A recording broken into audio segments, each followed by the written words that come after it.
Hello students, how are you? I hope that you will be very well and studying nicely. बच्चों आज हम आपके 10th standard का 3.3 topic जो Robert Frost and American famous poet है उनकी एक पोएम पढ़ने जा रहे हैं. 3.3 page number 101 and the title of the poem is Stopping by Woods on a Snowy Evening. Poet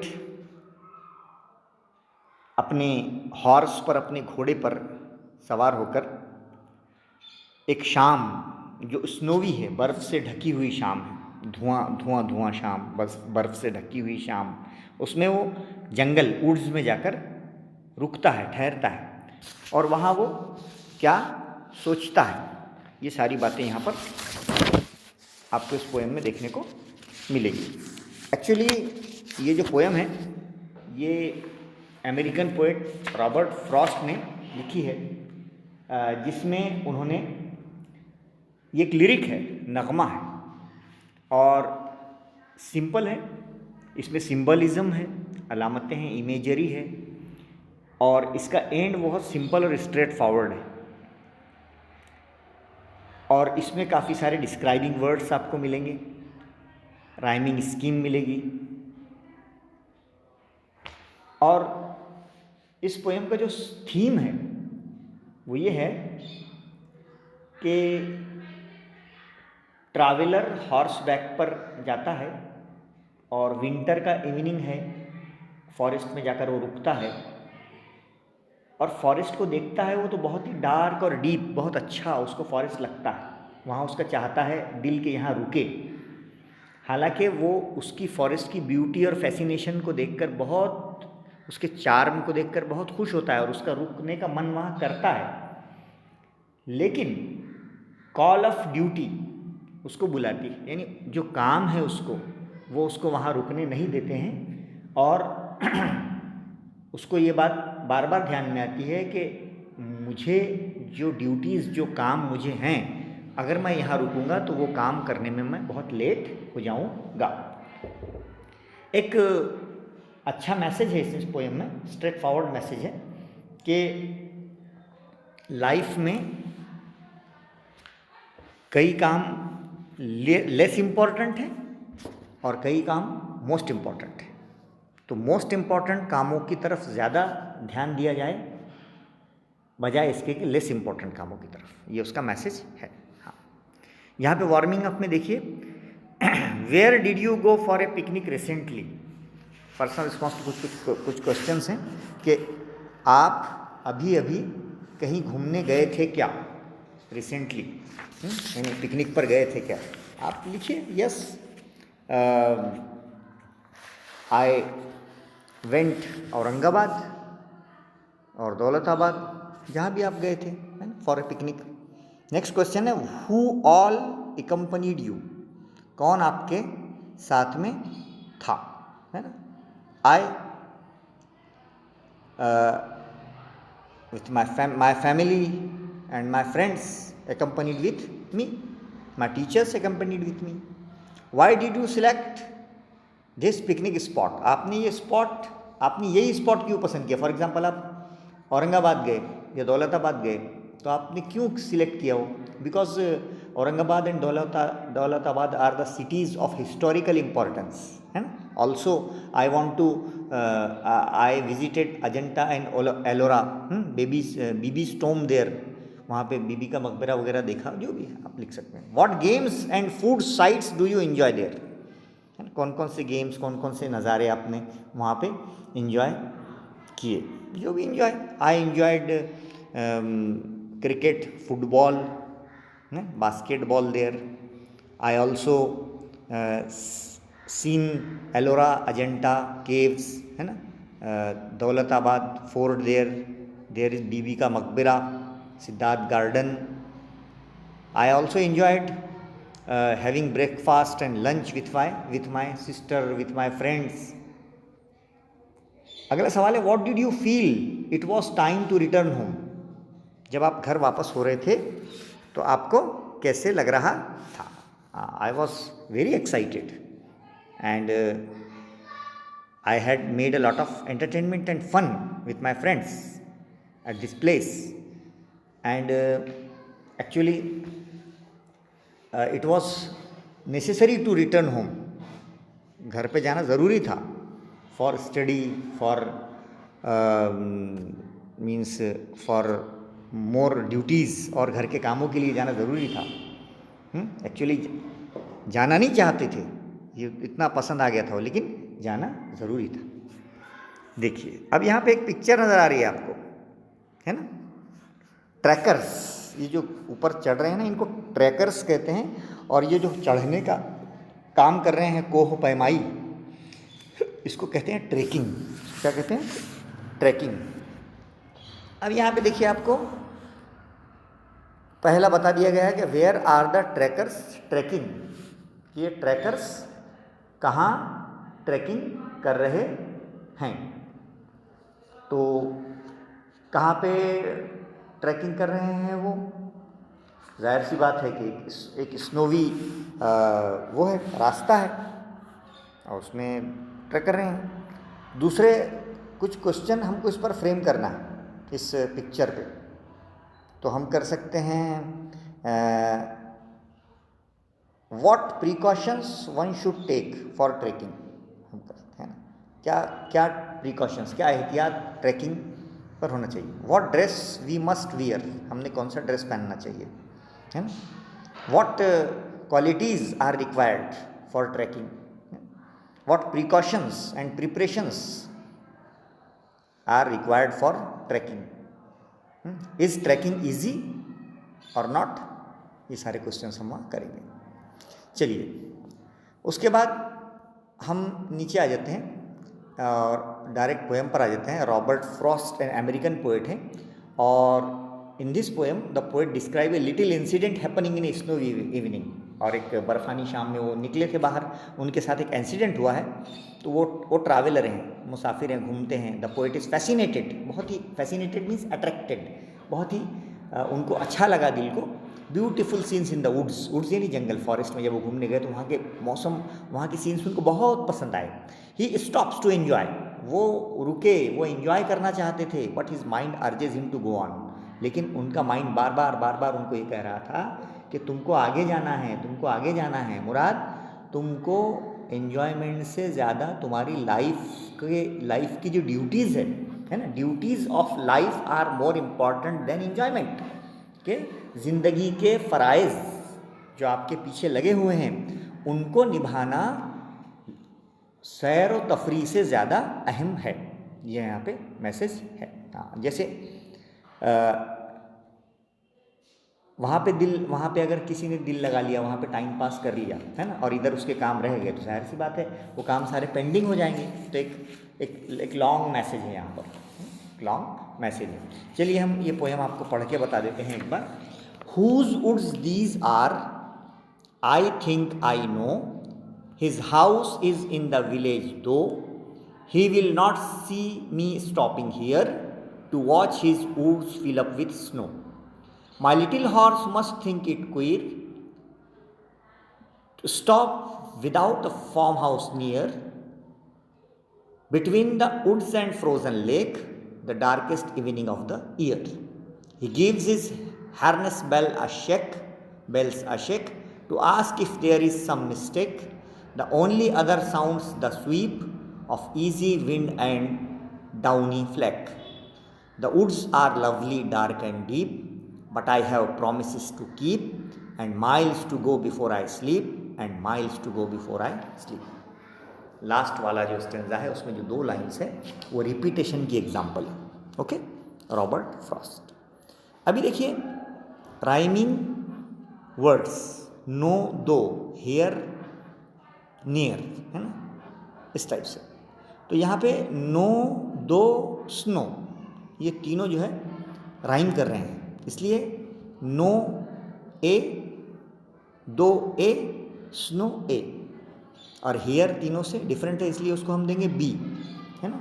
हाँ, राइमिंग स्कीम। तो क्या होगी राइमिंग स्कीम? AABA, okay.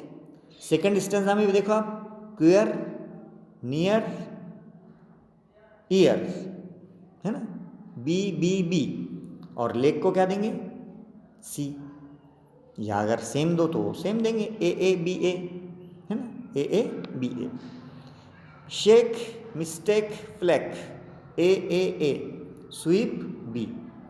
लेकिन लास्ट में हम देख रहे हैं डीप, कीप, स्लीप, स्लीप, यहाँ पे सब में क्या आएगा, AAAA, ओके।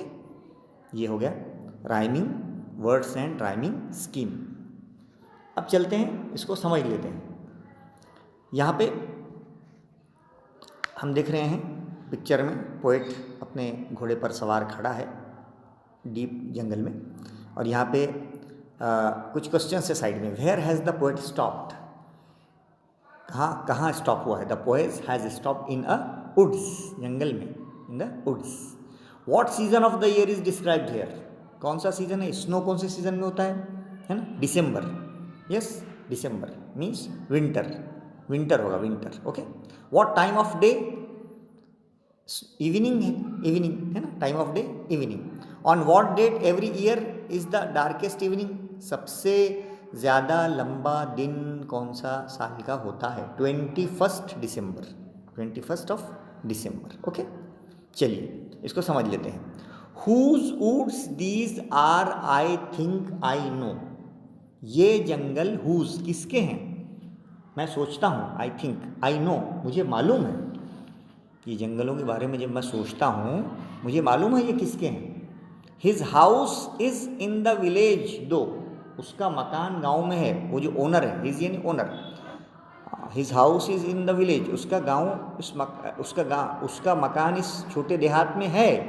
दो he will not see me stopping here, लेकिन वो मुझे यहाँ पर रुका हुआ नहीं देख रहा है।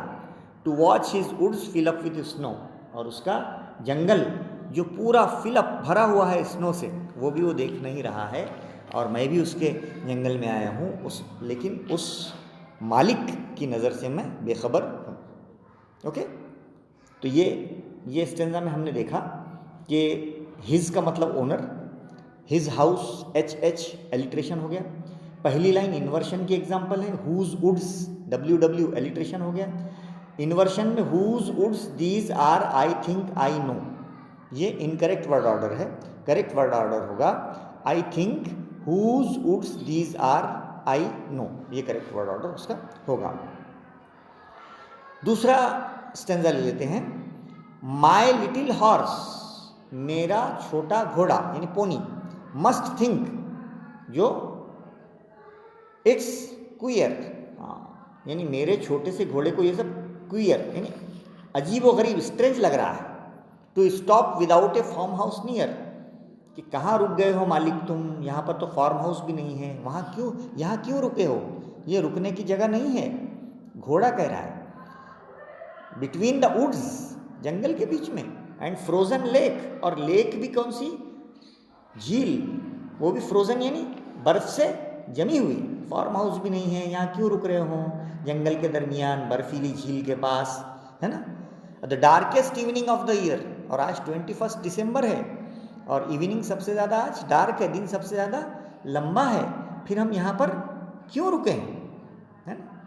My little horse must think, मेरा घोड़ा सोच रहा है, घोड़ा तो सोचता नहीं है, लेकिन जब शायर ह्यूमन क्वालिटी किसी चीज़ को देता है, यहाँ पे घोड़े को क्या दी गई है, ह्यूमन क्वालिटी दी गई, काय की, थिंकिंग की, इसलिए इसको हम कहते हैं फिगर ऑफ स्पीच में पर्सोनिफिकेशन, इसलिए एग्जाम्पल हो गई है पर्सोनिफिकेशन के। My little horse must think, ज़रूर मेरा घोड़ा सोच रहा होगा, इट्स क्वियर, कि ये बड़ी अजीब व गरीब बात है। To stop without a farmhouse near, कि यहाँ पे कोई फार्म हाउस रुकने की जगह नहीं है, फिर भी मेरा मालिक मुझे लेकर यहाँ पर खड़ा है। बिटवीन द वुड्स, और इन जंगलों के बीच, एंड फ्रोजन लेक, और वो भी जमी हुई, बर्फ से जमी हुई लेक, यहाँ पर एक झील उसमें खड़ा है। The darkest evening of the year, हाँ, सबसे छोटा दिन और सबसे लंबी रात 21 दिसंबर है आज यहाँ पर। तीसरा stanza, he gives his harness bells a shake, harness bell कहते हैं जो घोड़े के नेक में यानी गर्दन में जो उसको कंट्रोल करने के लिए जो बेल लगाई जाती है ना, हाँ, वो उसकी घंटी, उसके नाक में जो बंधी हुई घंटी है उससे मुझे क्या करता है, वो शेक यानी मुंडी हिलाकर इशारा कर रहा है to ask if there is someone mistake, क्या हम गलती से यहाँ रुक गए हैं, क्या हम यहाँ गलती से आ गए हैं, क्या हमसे मिस्टेक हो गई है यहाँ पर आके।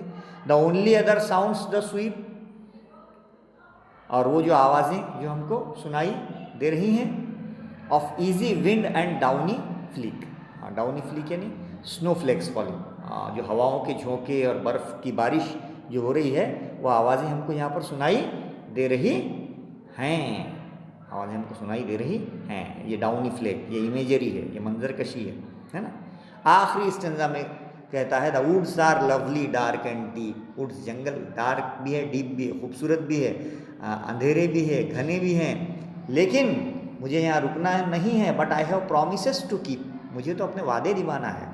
आई have to keep my duties, मुझे तो मेरी ड्यूटीज़ की तरफ जाना है, मुझे यहाँ रुकना नहीं है ना। हाँ, जगह दिल लगाने की दुनिया नहीं है, ये इबरत की जा है, तमाशा नहीं है यहाँ, है ना। यहाँ पे ये मैसेज दिया गया है कि जंगल ये दिल लगाने के लिए नहीं है, बल्कि थोड़ी देर घूमने के लिए है। यहाँ पर इंसान अगर रुक जाएगा तो वो मुसाफिर अपने अहम कामों को भूल जाएगा, लिहाजा मुझे एंटरटेनमेंट से ज़्यादा मुझे मेरी ड्यूटीज़ निभाना है। तो I have promises to keep, मुझे घर जाना है, मुझको वादे निभाना है, मुझे अपनी ड्यूटी करना है।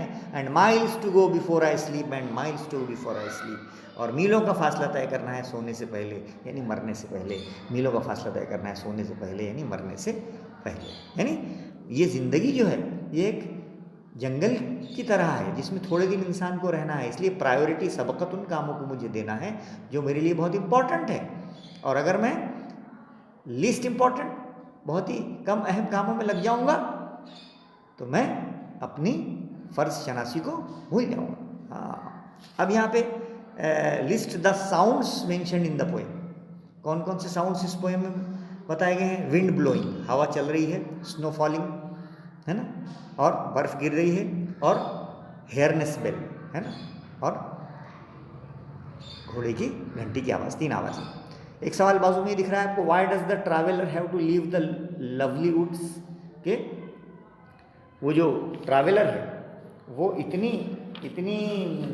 लवली, इतनी प्यारी प्यारी वुड्स यानी जंगल को छोड़कर उसे क्यों जाना पड़ रहा है। Because he has to keep his promises, हाँ, क्योंकि उसको actually the traveller was captivated, fascinated, attracted by the lovely woods, but he has to discharge his duties on time, so he promises himself to keep his duties, so he has to leave the lovely woods to keep his word, उसको अपने वादे निभाना है, उसको duties निभाना है, उसके काम हैं, कैसे खड़े रहेगा यहाँ पे वो।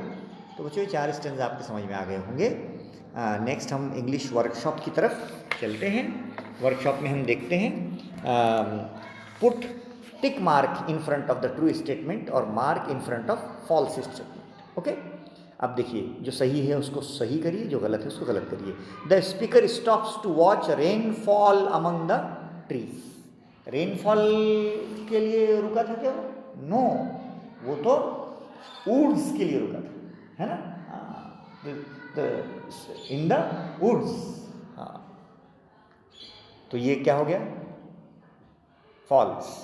दूसरा है the owner of the woods is known to the speaker, जो ओनर है उसको वो पहचानता है, बिल्कुल पहचानता है, क्योंकि उसने कहा है कि मैं उसको पहचानता हूँ। कौन सी लाइन में कहा है?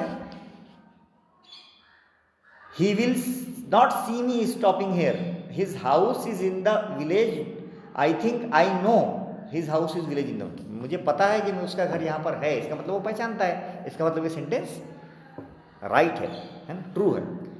थर्ड है the horse is worried about the cold and wants to keep going, कि घोड़े को पता है कि बहुत ज़्यादा सर्दी है यहाँ पर और वो जाना चाह रहा है। नो, रॉन्ग है ना, वो तो अपने मालिक की मर्जी का मोहताज।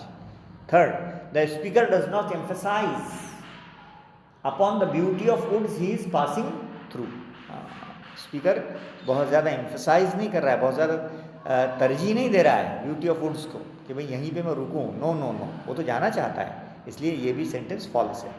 तो सेकेंड सेंटेंस ट्रू है, बाकी ए सी डी फॉल्स है।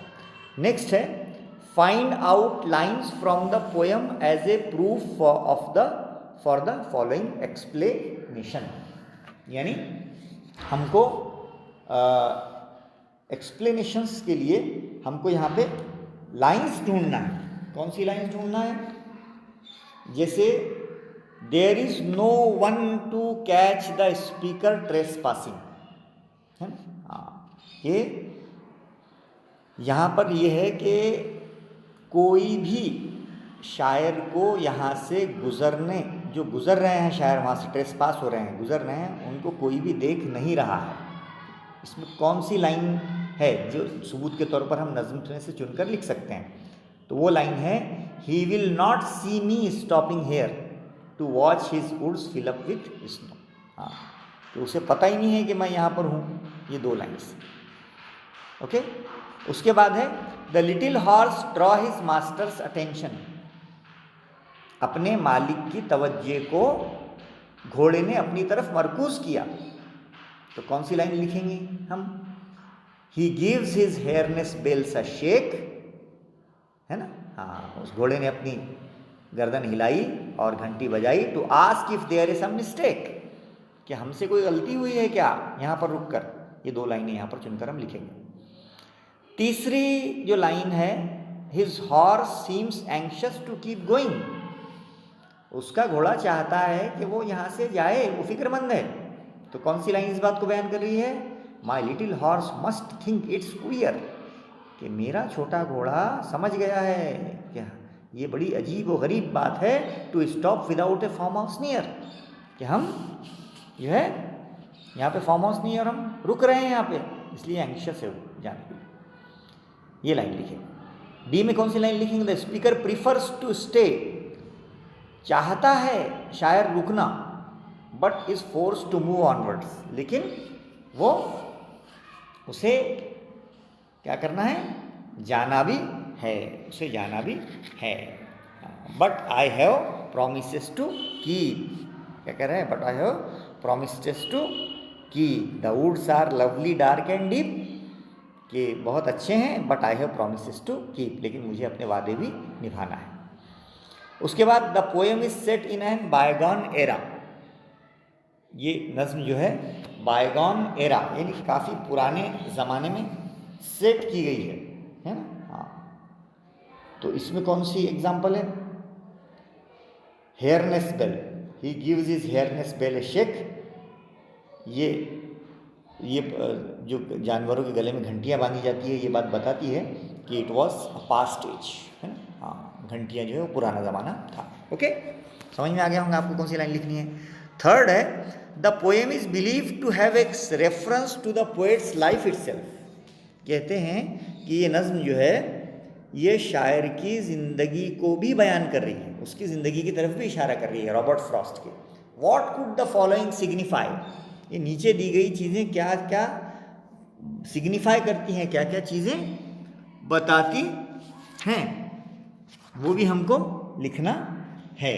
हाँ, कि शायर की ज़िंदगी से किस तरह इस नज़्म का ताल्लुक़ है। चलिए देखिए, choose from the bracket, bracket में देखो दी है ड्यूटीज़ एंड रिस्पॉन्सिबिलिटीज़, यानी फ़राइज़ और ज़िम्मेदारियाँ, ओल्ड एज बुढ़ापा, लाइफ ज़िंदगी, डेथ मौत, एवरलास्टिंग पीस यानी हमेशा रहने वाला दायमी सुकून। चलिए, पहला है स्पीकर्स जर्नी, यानी शायर यहाँ पर जो सफ़र बयान किया है वो सफ़र क्या है? उसके एवरलास्टिंग पीस है, दायमी सुकून है। और स्नोवी इवनिंग किस बात की अलामत है ना? बर्फ़ भरी शाम, ये उसकी ओल्ड एज, ये उसकी क्या है? बुढ़ापा है। और लवली डार्क डीप वुड्स, और ख़ूबसूरत घने जंगल जो है वो उसका क्या है? लाइफ है। और प्रोमिसेस, प्रोमिसेस का मतलब होता है यहाँ पर फ़राइज़ और ज़िम्मेदारियाँ, ड्यूटीज़ एंड रिस्पॉन्सिबिलिटीज़। और स्लीप, स्लीप का मतलब है यहाँ पर डेथ। ओके, ये ऐसा क्वेश्चन था, यानी क्या क्या सिग्निफाई होता है। ओके, हाँ। उसके बाद है tell whether the rhyme scheme of the following stanza is right और रॉन्ग, है ना। स्टेंजा की जो राइमिंग स्कीम है वो राइट है कि रॉन्ग है। अब जो रॉन्ग है उसको करेक्ट लिखना है। जैसे पहले स्टेंजा, नो दो स्नो, है ना। ए हेयर का बी और स्नो का ए, पहले का है ए बी ए, राइट है। दूसरे का बी बी सी बी, ये भी राइट है ना। Queer near B B, lake C year B, okay. Stanza 3 C C D C भी राइट है। शेक मिस्टेक फ्लेक सी और स्वीप डी, ओके।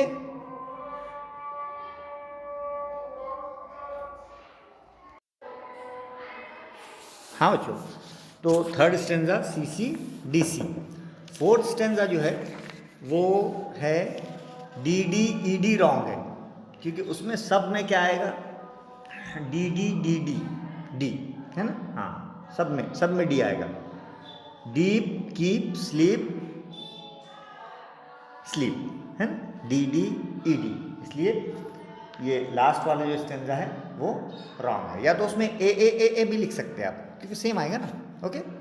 उसके बाद give your own rhyming words for the following, खुद के राइमिंग वर्ड्स बनाइए, है ना। जैसे हाउस है तो माउस लिख दीजिए वहाँ पे, है ना, माउस। हाउस का rhyming word mouse. B woods, woods का राइमिंग वर्ड्स गुड्स, है ना, गुड्स, सामान। इजी का राइमिंग वर्ड क्या आ जाएगा, बिजी, ओके। उसके बाद विंड, है ना, हाँ, हिंड, HIND, हिंड, है ना। या वाइंड पढ़ेंगे तो बाइंड, BIND, बाइंड, ग्राइंड। और डार्क, डार्क कुत्ता भौंकता है तो उसे कहते हैं बार्क, है ना। या एक होता है लार्क, है ना, हाँ। और वॉच, वॉच का वॉच, है ना, हाँ। टॉर्च, इस तरह से। ये हो गया राइमिंग वर्ड्स, बहुत इजी। नेक्स्ट है आपको match the lines of the poem with their figures of speech. Okay, हमने पढ़ाते टाइम आपको फिगर्स ऑफ स्पीच बताए हैं। जैसे यहाँ पे इनिशियल WW रिपीट हुआ है, हुज वुड्स, है ना। तो इसका हुज का भी पहला W है और उसका भी वुड्स का भी पहला W है। तो जब इनिशियल अल्फ़ाबेट रिपीट होता है तो वो एलिट्रेशन कहलाता है ना। हाँ, whose woods these are I think I know, ये एलिट्रेशन भी हो गया।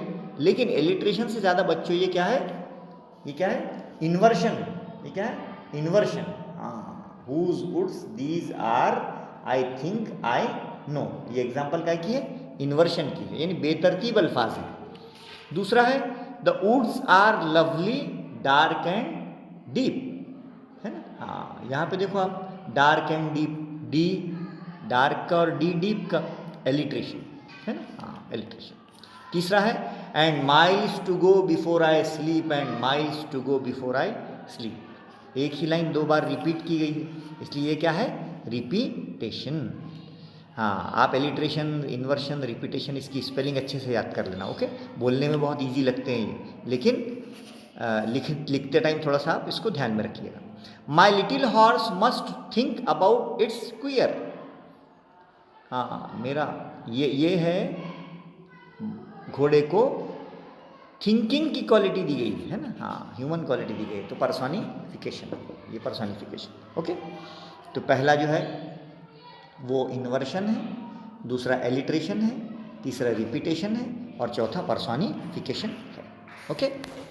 नेक्स्ट चलिए, match the words given in group A with their meanings in group B. अब ये जो इधर ए में जो वर्ड्स दिए हैं, बी में उसके मीनिंग दिए हुए हैं, आपको मैच करना है। जैसे मिस्टेक, मिस्टेक का मीनिंग होता है एरर, मिस्टेक यानी एरर, गलती। उसके बाद डाउनी फ्लेक्स, डाउनी फ्लेक्स कहते हैं सॉफ्ट जो है वो हम कहेंगे यहाँ पे एक क्या कहेंगे, सॉफ्ट स्नो फॉलिंग को, है ना। डाउनी फ्लेक्स का को बोलेंगे सॉफ्ट स्नो फॉलिंग, हाँ, यानी जो बुरबुरी बर्फ की गिरती है। वुड्स, वुड्स का मतलब जंगल, वुड्स यानी जंगल। और क्वियर यानी स्ट्रेंज, अजीबो गरीब। ओके, हाँ। नेक्स्ट है complete the following web diagram by adding suitable describing words in the boxes. ये क्वेश्चन नंबर 1 में आपको आता है ना। हाँ, बॉक्स में आपको वाइंड, हवा से मिलते जुलते सूटेबल डिस्क्राइबिंग वर्ड्स, जैसे जो कोई हवा को ऐसे शब्द बयान कीजिए जो हवा की क्वालिटी हो, जैसे स्ट्रॉन्ग विंड होती है ना, बहुत तेज़ चलने वाली हवा, उसको स्ट्रॉन्ग विंड कहते हैं। एक ठंडी हवा होती है, उसको कोल्ड विंड बोलेंगे, है ना, तो डिस्क्राइबिंग होगी कि नहीं। हाँ, और एक तूफानी हवा होती है, उसको स्टॉर्मी विंड कहते हैं। कौन सी? स्टॉर्मी। हाँ, और एक फ्रेश विंड होती है ना, ताज़ी हवा। और एक हवा बहुत चुभती है, बाइटिंग विंड। हाँ, stormy wind, biting wind, fresh wind, blustery wind, है ना, east west wind, freezy wind, strong wind, cold wind, ये सब। इसी तरह इवनिंग को कौन से वर्ड डिस्क्राइब करेंगे, है ना। हाँ, घनी शाम, अच्छी शाम, प्यारी शाम, यादगार शाम, है ना, मेमोरेबल इवनिंग, फ्रॉस्टी इवनिंग, है ना, लवली इवनिंग, डल इवनिंग, है ना, darkest evening, gloomy evening, pleasant evening, सब evening describing words. Okay, next, pick out lines from the poem that contain imagery. ऐसी कौन सी लाइन्स हैं जो पोएम में हमको क्या बताती हैं? इमेजरी बताती है। बच्चों, ऐसी बहुत सारी लाइन्स हैं पोएम में जो हमको इमेजरी बताती है, यानी इमेजरी कहते हैं मंजर कशी। जैसे of easy wind and downy flake, है ना, ये इमेजरी बताती है। उसके बाद the woods are lovely dark and deep, है ना, हाँ, ये इमेजरी बताती है हमको कि कितने घने जंगल है, कितने शानदार जंगल है ना। और ये 2 लाइन्स खास तौर से हमको क्या बताती है? इमेजरी बताती है। Okay, the woods are lovely dark and deep, ये तो खास लाइन है। उसके बाद है prepare set of questions to interview. किसी का इंटरव्यू आपको लेना है तो आपको क्या करना है? कुछ क्वेश्चंस आपको pick a person who has just return from a track in the woods. एक ऐसा शख्स जो अभी अभी कहाँ से आया है? माउंट एवरेस्ट की ट्रैकिंग करके आया है, या जंगल से ट्रैकिंग करके आया है। तो जाहिर सी बात है कुछ क्वेश्चंस अपन उसको पूछेंगे, है ना, कि what do you feel when you first decide for trekking? आपको कैसा फील हुआ जब फर्स्ट आपने डिसाइड किया, है ना।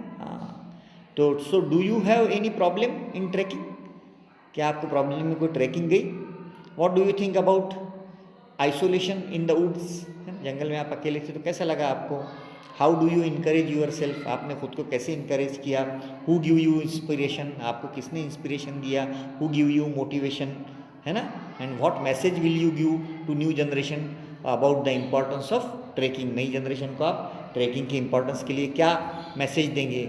या ए person who has recently scaled mount Everest, एक शख्स जो माउंट एवरेस्ट की ट्रैकिंग करके अभी अभी लौटा है, उसको हम क्या क्या क्वेश्चन करेंगे? जो भी क्वेश्चन हम करेंगे आप उसको कि भाई वेलकम बैक, है ना, what precautions did you take before climbing, और what things are necessary for climbing, कौन सी चीज़ें ज़रूरी हैं, है ना।